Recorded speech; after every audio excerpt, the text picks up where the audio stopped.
B-Man is back. Oh, okay, Jay, boys, try it again. Oh my gosh, the ring got messed up. This is a 5 out of freaking 5. It is beat making time. Next week is E3 week. My album comes out next week. I have delivered. You talk to us, you talk to him, but look at that, my God. This is your boy.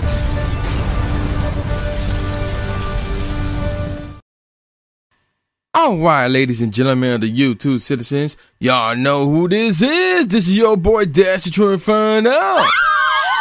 First and foremost, I am recording this on a Tuesday. It will be going up on Wednesday. And I would like to say happy Thanksgiving to everybody. You know, by the time this video go up, it will be Thanksgiving Eve. I hope everybody have a safe Thanksgiving, because there's some of you idiots out there who are can't buy your local retailers as I speak. So yeah, be safe out there, man, because earlier today I was at a funeral. My boy's brother died, and in fact he was shot in broad daylight early in the morning. So that's why I say be safe for all you idiots out there who want to camp from Monday or Tuesday through Wednesday through Thursday just so you could go into your retailer and take part of Black Friday. And I also want to wish everybody a happy and safe Thanksgiving to everybody, really. You know, hope that everybody be safe. Now, let me go on a topic that is kind of old. And it's been escaping me for a while. Like, I've seen this topic, and I keep passing it over and passing it over. And then, I want to say 3 or 4 days ago, I finally got into this topic and finally understood what happened. And the topic involves around one word and one word only. What am I talking about? Posse. Yes, you heard me right. Posse. Now, some of you probably know what I'm talking about already. But for those of you who don't, I'm talking about the issues between LeBron James. Oh, yeah, I got your attention now. LeBron James and Phil Jackson. Now, for the slow and stupid who don't know who Phil Jackson is, Phil Jackson is one of the greatest coaches of all time. He is arguably the greatest NBA coach of all time. He led Michael Jordan, well, he coached rather, not led, coached Michael Jordan, Scottie Pippen, the Chicago Bulls to 6 NBA championships, He also coached Shaq and Kobe to 3 NBA championships. And of course, he came back to the Lakers to coach Kobe to 2 more NBA championships. So basically, Phil Jackson got a grand total of what? I want to say 11. For some reason, I'm thinking 9, but I think it's 11. I think he either won 1 or 2 as an actual player. So, as a coach, Phil Jackson is very successful. Now what is he? Either he's the GM or the owner of the New York Knicks, and things have not worked well with him in that role. So, yeah, there you go with that. Now, here's the issue between Phil Jackson and LeBron James. It was because of an interview that was conducted by ESPN with Phil Jackson.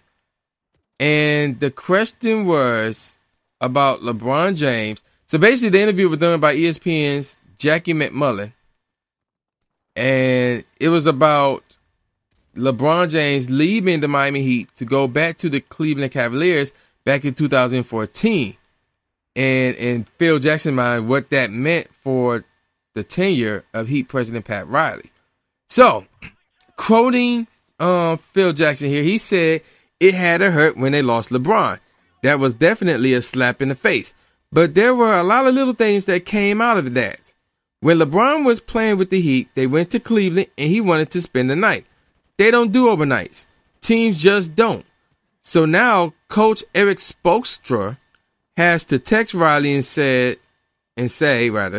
what do I do in this situation?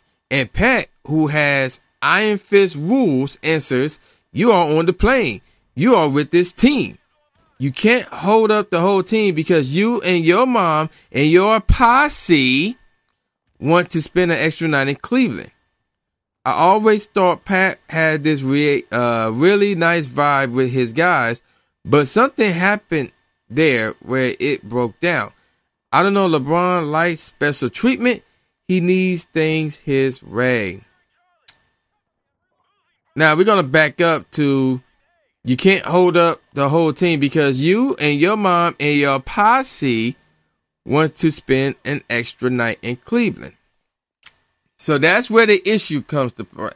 So ever since then, LeBron fired back in an interview while practicing, and he basically said zero regarding if he had any previous ties to Phil Jackson. He said no relationship at all. And he said, and I quote, I had, keyword here, and I'm quoting this, I had nothing but respect for him as a coach for what he was able to do. Obviously, he was at the helm of my favorite player of all time, referring to Michael Jordan, and also being there growing up and watching him with the Lakers, but I got nothing for him. Wow. That's all I got to say. Wow. And the one thing that LeBron brings up in that rant about Phil Jackson, and here's the quote right here. Here's the quote right here. This is what LeBron said, adding on to what he said earlier. We see the success that we have, but then there is always somewhere that lets you know still how far we still have to go as African Americans. So yes, now he bringing race to this situation. Now, before I get on with my thoughts about this whole ordeal, let me give you a quote from a book Phil Jackson did many years ago, which is called The Last Season, A Team in Search of Its Soul.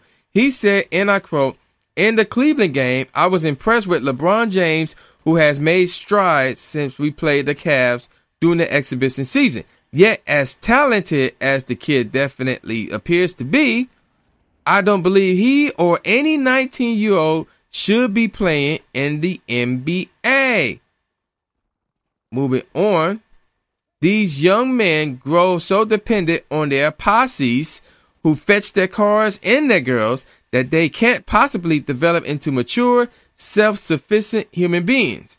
One day, I'm convinced, let me get that quote back up. One day, I'm convinced we'll find out the true extent of the psychological damage that's being caused.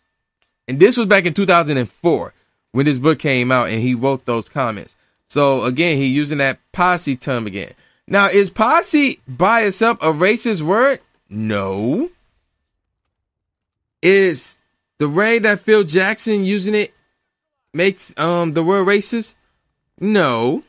Is Phil Jackson is racist? No, I don't believe that. Otherwise, I would have heard stories from Pippen, Jordan, Rodman, Shaq, Kobe, Derek Fisher, Robert Horry, who are all African Americans that played under Phil Jackson. In fact, the only people who were now African Americans that I can recall that played under Phil Jackson were Steve Kerr, I believe Tony Kukoc, and John Paxton. And I think Luke Longley was in, Luke Longley. And there might have been one or two others, but all these were mostly Chicago Bulls players. I'm pretty sure there was like one or two who was not African American that played under Pat Riley. But the fact of the matter is this: the majority of guys that play under Pat Riley were African American, were black. Now, the term posse, let's define the word here. In the U.S. and British definition, with both of them really mean the same thing. It's a body of men, typically armed, summoned by a sheriff to enforce the law. Now, the informal definition is a group of people who have a common characteristic, occupation, or purpose. So the example of that one is he's pompously led around a posse of medical students. So again, the word posse is not racist, but how Phil Jackson used it kind of is. But it didn't matter where he using there instead of posse. Because if you look at the synonyms for posse, it would have been gang, band, group, crowd, pack, horde, herd, throng. I never heard of that one. Mob, swarm, troop, cluster. And you know, those are just some examples. Now, what I'm getting at is this: if I would have took Phil Jackson's quote from, I want to say this was like last week. Yeah, last week. And let's substitute the word posse with, I don't know, let's go with horde. No, that sounds like whore. So let's go with Swarm. Yeah, let's go with that one. Let's go with Swarm. You can't hold up the whole team because you and your mom and your swarm want to spend an extra night in Cleveland. Does it have the same effect? A little bit. Yeah, I can see that. So basically what I'm getting at is this. What Pat Riley said, was he the word posse again? No, it's not racist. Now not Pat Riley. Phil Jackson says a whole, a little half. I had to go half and half. But the bottom line is this, whether he was being racist or not, and I believe he was not, he was still disrespectful. And here's why. Because the guys that not Pat Riley, but Phil Jackson was talking about, we talking about LeBron James' agent, who just so happens to be a super agent, by the way. And he talked about LeBron James' business partner, who it goes by the name of Maverick Carter, excuse me. That's his name. And actually, Rich Paul, that's his agent. These are not just LeBron James' friends or anything like that. These are professional businessmen. Like I said, Rich Paul is not just an agent. He's on his way, if not he is, a super agent. And Maverick Carter, his business partner, have done a lot of great business deals. So for Phil Jackson to call these individuals LeBron's posse, that is disrespectful. Because in my opinion, let me define the word posse in the terms of a superstar or a star or any kind. A posse is somebody who hangs around a star that they know through going to high school with it, going for college with it, because they're friends, childhood friends, friends of the relative, whatever. They have some type of connection with the superstar that they follow him along. He's the leader. They're the followers. There are the superstars or the stars, yes men. They agree with whatever the star says. They get whatever the stars want, as long as the star, whether it's voluntarily or not, hooks them up with cash, hooks them up with video games, hooks them up with cars, hooks them up with women, hooks them up with tickets to the games, hooks them up to get in the clubs, hooks them up to get the liquor, hooks them up with women, and so forth and whatnot. That's what a posse is when it comes to the aspect of being around a star. So for Phil Jackson to call the likes of Rich Paul and Maverick Carter a posse of LeBron's, is half racist, but it's disrespectful because you just ignoring their profession. You're basically just dismissing it. You're slapping it in the face saying, oh man, they just hang around him just for his fame and stuff. No, they got their own fortunes. No, that's not why they hang around LeBron. LeBron gave them, his friends, the opportunity to succeed. They took it, they ran with it, and they went above and beyond. That's what they did. That don't make them a posse of LeBron James or anybody else.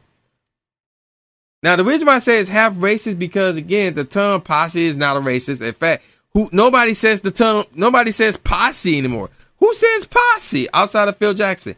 Nobody. So, yeah, there's that. But it's the content behind that statement. Because he see a bunch of black dudes hanging around a superstar who happen to be black and think, oh, yeah, that's his posse. That's his crew. That's his squad, things of that nature. And when it comes to that type of mindset, that is mostly used to describe black people. And it is. I ain't saying it's only used to describe black people, but it's mostly used to describe black people. And yeah, that's why I say it's half and half, because the contents isn't racist, but it's the meaning behind the contents that kind of is. So that's why I say it's half and half.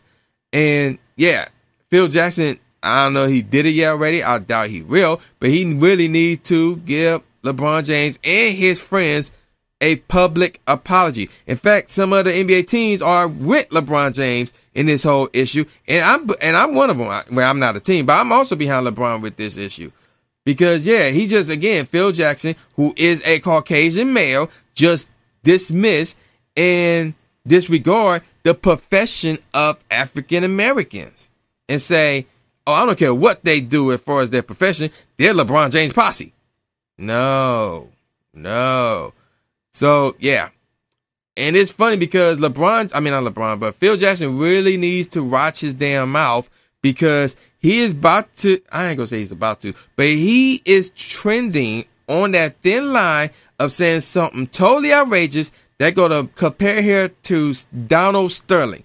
And don't get me started on that motherfucker. I did a video about him, like a year or two ago, over the things he said over the phone, things of that nature. Don't get me started on him again. So, yeah, Phil Jackson needs to apologize, and he needs to watch his damn mouth from now on. So, yeah, there you go with that, man. This game been over. I kind of went overboard with this one a little bit. So, yeah, I apologize for that. But despite my stats, we won the game hooking up with Endo, News, and Fresh. Dominated to the point where there was only 2 guys left on the opposing side. So, yeah, man, y'all know who this is. This is the new Jay Gatsby, a.k.a. the new Stephen A. Smith, saying peace out, y'all. And once again, happy Thanksgiving. Yeah. But here's the funny thing, though. I'm going to address the half of the American citizens who are expressing fear and concern over Donald Trump being the next president, the 45th president of the United States of America. Out of the 50, and I'm guessing it's like half who are expressing fear. Out of the half who are expressing concerns and not thrilled about this, some of you guys didn't even vote.